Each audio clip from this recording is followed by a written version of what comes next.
हाय दोस्तों, आज मैं लेके आई हूँ एक रियल लाइफ अर्बन लेजेंड की कहानी। आई नो मुझे साईफाई लेके आनी थी एंड मैंने काफी लोगों को प्रॉमिस भी किया था, बट अगली मूवी पक्के से साईफाई होगी क्योंकि आपको जैसे पता है साईफाई मूवीज में थोड़ा सा ज्यादा रिसर्च करना पड़ता है, इसलिए थोड़ा टाइम लग रहा है। बट अगली मूवी पक्के से वही होगी। आज मैं जिस मूवी की बात कर रही हूँ वो है बाय बाय मैन, जो 2017 में रिलीज हुई थी। और ये मूवी रॉबर्ट स्नेक इनके नॉवेल प्रेसिडेंट एम्पायर इस बुक से ली गई है। नॉवेल में इस कहानी का नाम है the bridge to body island. Film शुरू होती है 1969 में, जहाँ पे लैरी नाम का एक आदमी अपने नेबर जेन के घर सीधा चले जाता है और उससे पूछता है, डिड यू टेल एनीवन? जेन हंस के कहती है कि हाँ, नाम फनी था इसीलिए मैंने अपने पति रिकी को बताया। ये सुनते ही लैरी अपने कार से गन निकाल के जेन को सॉरी कहता है कि मैं बहुत गिल्टी फील कर रहा हूँ और सीधा उसे गोली मारता है और अंदर रिकी को ढूंढने जाता है और उसे भी सॉरी कहता है, काफी रोता है और उसे गोली मार देता है। गन का आवाज सुनते ही उनके दूसरे पड़ोसी बाहर आते हैं। लैरी उनका भी पीछा करते हुए चला जाता है और रास्ते में एक ही बात कही जा रहा था, don't say don't think, don't say don't think, और वहाँ जाके सीधा उनको मार देता है। अब ये शॉट इधर ही कट होता है। कहानी आती है प्रेजेंट में, जहाँ पे कॉलेज स्टूडेंट एलियट, उसकी गर्लफ्रेंड साशा और इन दोनों का दोस्त जॉन, ऐसे 3 स्टूडेंट एक घर रेंट ले लेते हैं। साशा को घर इतना पसंद नहीं आता, उसे बैड वाइब्स आ रहे थे घर से, लेकिन एलियट को उसके साथ रहना था इसीलिए वो मान जाती है। अगले दिन ये लोग हाउस वार्मिंग पार्टी रखते हैं जिसमें कई सारे कॉलेज के स्टूडेंट्स आए थे। इसी पार्टी में एलियट का भाई वर्जिल, उसकी छोटी बेटी एलिस और उसकी पत्नी आई होती है। एलिस घूमते हुए इन लोगों के मेन बेडरूम में चली जाती है। वहाँ पे एक छोटा सा स्टोर रूम था, वहाँ पे ये जाने ही वाली थी, लेकिन तभी टेबल लैंप के यहाँ से एक कॉइन गिरता है। वो कॉइन से काफी आकर्षित होती है और उसे लेके जाने ही वाली थी, लेकिन वापस मुड़ती है और जाके एक ड्रॉवर में रखती है। लेकिन अचानक से वो कॉइन ड्रॉवर से गिरता है।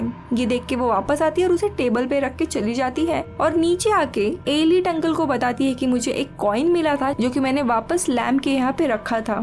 थोड़ी देर के बाद एलियट अपने बेडरूम में जाता है जहाँ पे उसे वो कॉइन नजर आता है।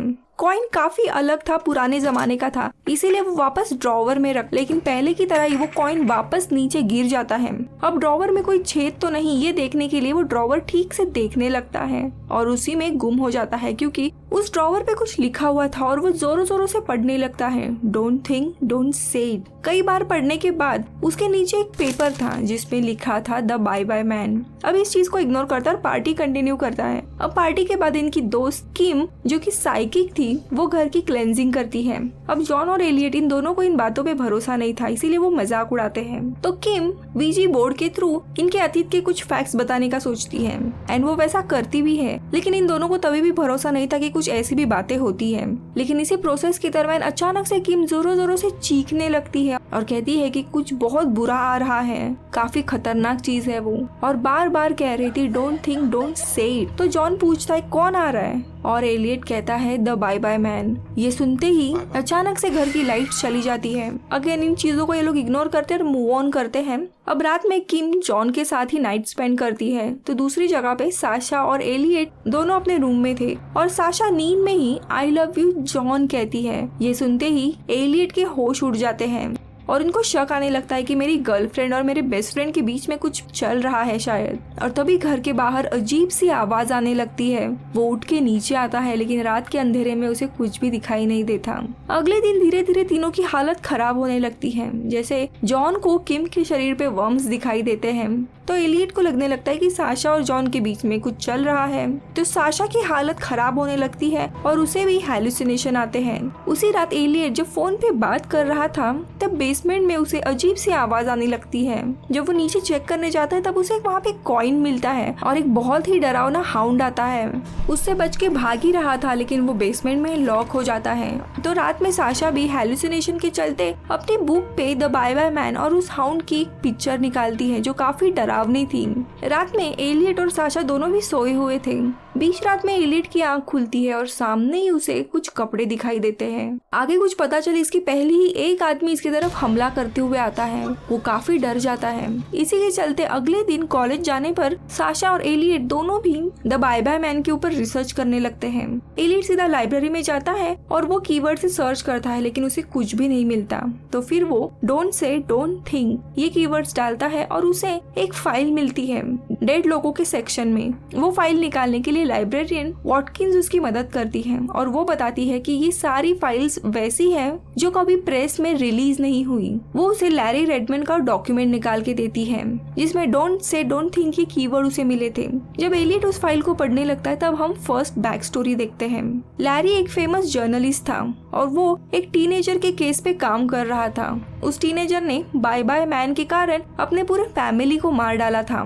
लैरी ने ये केस अपने कलीग्स के साथ डिस्कस किया था और बाय बाय मैन के बारे में भी बताया था, लेकिन उसके 2 से 3 दिन बाद ही लैरी भी उसी टीनेजर की तरह पागल होते गया और इसी चक्कर में उसने शहर के कई सारे लोगों को मार दिया था और आखिरी में पॉइजन लेके खुद भी मारा गया। आगे एलियट पढ़ता है कि ये कहानी इसी शहर की है। ये जान के वो काफी चौंक जाता है। आगे उसे ये लाइब्रेरियन एक सरप्राइजिंग बात कहती है कि ये केस कभी भी न्यूज़पेपर या टीवी पे पब्लिश नहीं की गई, मानो किसी ने जानबूझ के इस कहानी को छुपाने की कोशिश की है। एलियट सोच में पड़ता है कि कोई ऐसा क्यों करेगा। ये लाइब्रेरियन कहती है कि ऐसी कहावत है कि अतीत में जो भी कुछ हुआ था उसके सारे सबूत अगर मिटा दिए जाए तो वो घटना इतिहास से मिट जाती है और लोगों को पता ही नहीं चलता उसके बारे में। और तब भी एलियट समझ जाता है कि मे बी लैरी नहीं चाहता था कि ये बाय बाय मैन की कहानी लोगों तक पहुंचे और इसीलिए उसने उन लोगों को मार डाला था और वो एक स्टेटमेंट कहे जा रहा था, don't think don't say it, यानी बाय बाय मैन के बारे में जितना आप सोचोगे उतना ही वो आपके पीछे पीछे आएगा। उसके बाद एलियट कुछ डॉक्यूमेंट में उसके बारे में लिखने लगता है और तभी अचानक से एलियट जो ओरिजिनल डॉक्यूमेंट था उसी से द बाय बाय मैन ये लिखा हुआ नाम मिटाने की कोशिश करता है और उतने में ही लास्ट बेंच पे सामने उसे द बाय बाय मैन दिखाई देता है। जैसे जैसे ये नाम मिटा रहा था वैसे वैसे वो नजदीक आ रहा था, लेकिन आखिरी में जब इसके बेंच पे वो आता है तब अचानक से उसकी जगह उसे मिसेस वॉटकिंस मिलती है। वो कब से इसे चिल्ला रही थी क्योंकि इसने ओरिजिनल डॉक्यूमेंट खराब कर दिए थे और तभी ये घड़ी देखते हैं तब ऑलरेडी 1 घंटा पास हो गया था कुछ ही सेकंड्स में। ये भागते हुए साशा को मिलने जाता है तो दूसरी जगह पे साशा ग्रीन हाउस में जाती है जिसने घर दिया था उससे बात करने के लिए और उसे उस ड्रॉवर के बारे में बात करती है, लेकिन ड्रॉवर के बारे में उसे कुछ भी पता नहीं था और वहाँ पे उसकी हालत खराब होती है। इसीलिए वो जॉन के साथ चली जाती है और उसे जॉन के साथ जाते हुए एलियट देख लेता है और उसे वापस शक आता है तो वो वहाँ से सीधा किम से मिलने जाता है। किम उसे पूछती कि तुम तीनों कैसे हो, तो वो कहता है कि घर में बहुत ही अजीब चीजें हो रही है और तुम वापस आके घर की क्लेंजिंग करोगे। तो वो कहती है कि बस 2 मिनट में मैं आ रही हूँ और हम देखते हैं कि वो अपने खून भरे हाथ धो रही थी। कार में किम इसे अपने हेलुसिनेशन के बारे में बताती है, वो काफी डर रही थी। ये दोनों भी इस कंक्लूजन पे आते हैं कि द बाय बाय मैन इसका नाम हमें आगे स्प्रेड नहीं करना है। वो कहती है कि मैंने गलती से अपने रूममेट केटी को उसके बारे में बताया और तब भी एलियट की नजर उसके बैग पे जाती है। बैग में एक हैमर था जिसपे खून लगा हुआ था, यानी शायद इसने केटी को मार डाला है और इनको भी आगे मारने के लिए ही वो आ रही है। और तभी साइड में किम को कुछ लोगों का एक्सीडेंट हुआ दिखता है, इसीलिए वो एलियट को चिल्ला चिल्ला के गाड़ी रोकने के लिए कहती है ताकि उनकी मदद करे और वो दौड़ते हुए एक्सीडेंट की साइड पे जाती है तो एलियट उसे रोकने की कोशिश कर रहा था क्योंकि वो बस एक वहम था। अब इसकी प्रोटेक्शन करने के लिए एलियट उसके बैग से हैमर उठाता है और उसे रोकने की कोशिश करता है, लेकिन दौड़ते हुए ये सीधा रेल ट्रैक के यहाँ पे आती है और ट्रेन के सामने आने के कारण उसकी मौत हो जाती है।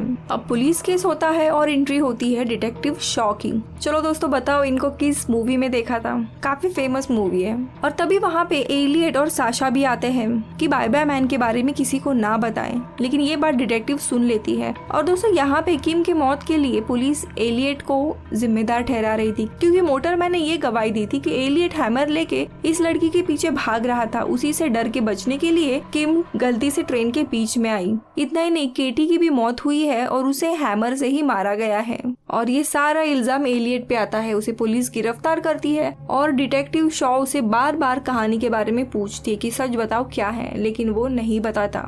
उसका भाई वर्जिल उसकी बेल कराता है। घर आने पर वो हेलुसिनेट करता है कि जॉन और साशा दोनों फिजिकली कुछ कर रहे हैं। इसके कारण वो सीधा दरवाजा खोलता है और जॉन को सर पे दे मारता है, लेकिन वो बेचारा कुर्सी पे बैठा हुआ था और वो वहीं पे बेहोश हो जाता है। और तभी उसके पॉकेट पे उसे इस घर के ओनर का एड्रेस मिलता है जिसपे लिखा था लैरी रेडमैन, यानी ये घर लैरी का था। और उसके ओरिजिनल घर का उसे पता मिलता है। वो सीधा लैरी के घर जाता है सोच के कि वहाँ पे कोई तो मिलेगा जो इनकी मदद करे। वहाँ पहुँचने पे उसे लैरी की पत्नी मिलती है। उसे देख के वो खुश होता है कि ये अभी तक जिंदा है, यानी इसको वो तरीका मिला होगा बाय बाय मैन से बचने का।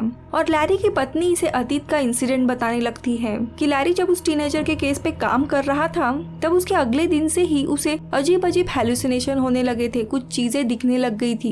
एक दिन जब ऑफिस से वो घर आई तब घर पे एक ही चीज लिखी हुई थी, don't say it, don't think it. Larry ने फिर गन निकाली और उसने लोगों को मार डाला। तो एलियट पूछता है कि आपको तो पता थी वो चीज क्या है, तो आप इतने साल से बच के कैसे रहे उससे। तो वो कहती है कि लैरी ने कभी भी उसे वो चीज क्या थी, उसका नाम क्या था, ये बताया ही नहीं था। और जिस जिसको उसका ओरिजिनल नाम यानी द बाय बाय मैन ये पता है, उन्हीं लोगों को बाय बाय मैन हॉन्ट करता है, उनके ही माइंड को वो कंट्रोल करता है। यानी लैरी ने अपनी पत्नी को उसका नाम तो बताया नहीं था, लेकिन वो खुद ही पागल हो रहा था और घर में हर जगह ये चीज लिखता गया, लेकिन ड्रॉवर में उसने उसका असली नाम लिखा था, द बाय बाय मैन। और वही घर में अभी एलियट रह रहा था और उसी ड्रॉवर में उसने वो चीज पढ़ी थी। पार्टी के रात उसने वो जब पढ़ा था तब एक्चुअली उसने द बाय बाय मैन को समन किया था। वैसे तो बाय बाय मैन उसके पीछे ही सिर्फ पढ़ता, लेकिन वीजी बोर्ड के टाइम पे वो लाउडली उसने नाम लिया और बाकी के तीनों भी उसमें फंस गए। तभी एलियट को एक और बात रियलाइज होती है कि द बाय बाय मैन खुद लोगों को नहीं मारता, वो लोगों के माइंड से खेलता है, उन्हें इल्यूजन हेलुसिनेशन क्रिएट करवाता है जिससे लोग एक दूसरे को ही मारते हैं। द बाय बाय मैन लोगों के डर पे जीता है, जितना हम डरेंगे उतना ही वो हमारे पास आएगा, अगर उससे डरे नहीं तो वो कंट्रोल भी नहीं कर पाएगा। उसके बारे में ज्यादा सोचना ही नहीं है, अपने लाइफ के साथ मूव ऑन होना है। जो भी हेलुसिनेशन या इल्यूजन्स आएंगे उनको बस इग्नोर करना है, और यही वो चीज करने का डिसाइड करता है। लेकिन उसके अगले ही पल में लैरी की पत्नी आग में उसे जलती हुई दिखाई देती है एंड कहती है कि मुझे उसने पकड़ लिया है, प्लीज मुझे गोली मार दो ताकि मैं तड़पू ना। लेकिन एलियट समझ जाता है कि यही वो इल्यूजन है जिसके धोखे में नहीं पड़ना है, और वो खुद को काफी कंट्रोल करता है। और कुछ ही पलों के बाद लैरी की पत्नी नॉर्मल उसे सामने दिखाई देती है। उसके बाद फिर एलियट काफी तेजी से अपने घर पे जाने के लिए निकलता है, लेकिन तभी मिसेस वॉटकिंस यानी वो लाइब्रेरियन गाड़ी के सामने आती है और उनका एक्सीडेंट होता है। उनके हाथ में चाकू था, यानी दोस्तों यहाँ पे द बाय बाय मैन का नाम उन्होंने भी सुना था और वो भी उसी का शिकार बन गई थी। यहाँ घर पे जॉन को होश आ गया था और उसे साशा की जगह पे किम दिखाई दे रही थी जो कि पूरी खून में लथपथ थी। उसे देख के वो काफी डर जाता है और भागने की कोशिश करता है, लेकिन असल में वो साशा ही थी और बिल्कुल नॉर्मल थी। वो इतना डर जाता है कि सीजर लेके साशा के ऊपर वार करने लगता है, वो अधमरी हालत में थी। और तभी वहाँ पे एलियट आ जाता है और साशा को बचाने के चक्कर में वो जॉन को मार डालता है। वो साशा के शव को लेके रो रहा था और तभी वहाँ पे द बाय बाय मैन आता है। उसे सामने देख के फ्रैंकली एलियट को डर नहीं लगता क्योंकि वो एलियट को कंट्रोल नहीं कर रहा था। फिर बाय बाय मैन एक नई तरकीब निकालता है और वो उसे एक विजन दिखाता है जिसमें वो अभी एलिस जो छोटी बच्ची थी, वर्जिल की बेटी, उसके पीछे पड़ा था। ये देख के एलियट काफी डर जाता है और रिक्वेस्ट करता है कि उनके फैमिली को प्लीज छोड़ दो, उसके बदले में मैं खुद की जान दे सकता हूँ। और तभी घर की रिंग बजती है। एक्चुअली में एलिस और वर्जिल आए हुए थे। एलियट दरवाजा नहीं खोलता, काफी रो रहा था और उनको जाने के लिए रिक्वेस्ट करता है। धीरे धीरे बाय बाय मैन नीचे आता है और एलियट खुद को गोली मार देता है। गोली की आवाज सुनते ही वर्जिल बहुत कंफ्यूज होता है अपने भाई के गुजरने के कारण और काफी रोने लगता है। लेकिन एलिस वहाँ से गायब हुई थी, इसीलिए वो उसको ढूंढने के लिए जाता है। वो गाड़ी में बैठी थी और तभी सामने देखते देखते पूरे घर को आग लग जाती है। वो पुलिस को कॉल करता है और एलिस को अपने साथ लेके वहाँ से चला जाता है ताकि बच्ची के ऊपर बुरा असर ना हो। एलिस उसे रास्ते में बताती है कि घर के बाहर उसे 2 कॉइन मिले थे जिसपे कुछ लिखा हुआ था। तो वर्जिल उसे पूछता है कि क्या लिखा हुआ था बताओ। लेकिन दोस्तों थैंक गॉड अंधेरे में एलिस पढ़ नहीं सकती थी, इसीलिए उसे पता नहीं चलता और द बाय बाय मैन की कहानी इधर ही खत्म हो जाती है। लेकिन पोस्ट क्रेडिट में पता चलता है कि जॉन अभी भी अधमरे हालत में था और डिटेक्टिव शॉन उसे पूछती है कि क्या हुआ एग्जैक्टली बताओ किसने किया, और वो नाम लेता है द बाय बाय मैन, यानी टू बी कंटिन्यूड। सो दोस्तों मूवी में तो ये कहानी बताई गई है, लेकिन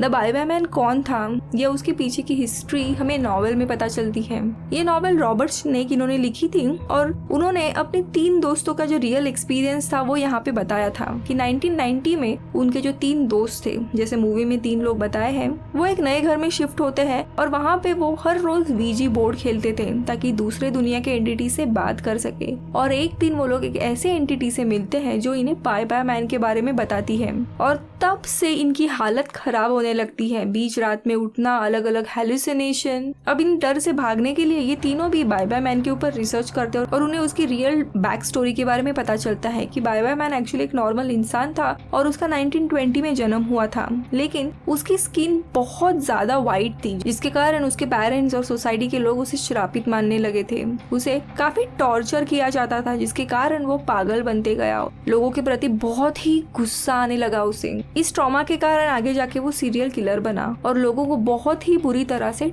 टॉर्चर करके मारने लगा। उसे कॉइन इकट्ठा करने का शौक था, इसीलिए मूवी में हमें कॉइन्स का रेफरेंस दिया है। आगे जाके the bye bye man train से ट्रैवल करके अलग अलग जगह जाके लोगों को ब्रूटली मारने लगा। लेकिन मूवी में द बाय बाय मैन का अलग वर्जन है जहां वो खुद लोगों को नहीं मारता था, उनको साइकोलॉजिकली डराता था। और मूवी में उसे टेलीपैथिक पावर कैसे मिली थी उसके बारे में कुछ बताया नहीं था। और तो और नॉवेल में उन 3 दोस्तों की मौत भी नहीं होती, कुछ दिनों के बाद उनके हेलुसिनेशन बंद हो जाते हैं। तो इस मूवी का कंसेप्ट ऑलमोस्ट जीपर क्रीपर जैसा ही था, राइट? आपको कैसी लगी ये मूवी मुझे कमेंट सेक्शन में बताओ। और आई प्रॉमिस अगली बार मैं एक साईफाई लेके आ रही हूँ। और प्लीज प्लीज प्लीज मुझे कुछ अच्छे साईफाई मूवीज बताइए, जैसे मैंने हायर पावर या द स्पेक्ट्रल जो नेटफ्लिक्स की थी वो की थी, वैसे कुछ मूवी जिसमें रियल लाइफ थ्योरी यूज की गई हो। मैं मिलूंगी आपसे अगले वीडियो में, तब तक के लिए बाय बाय।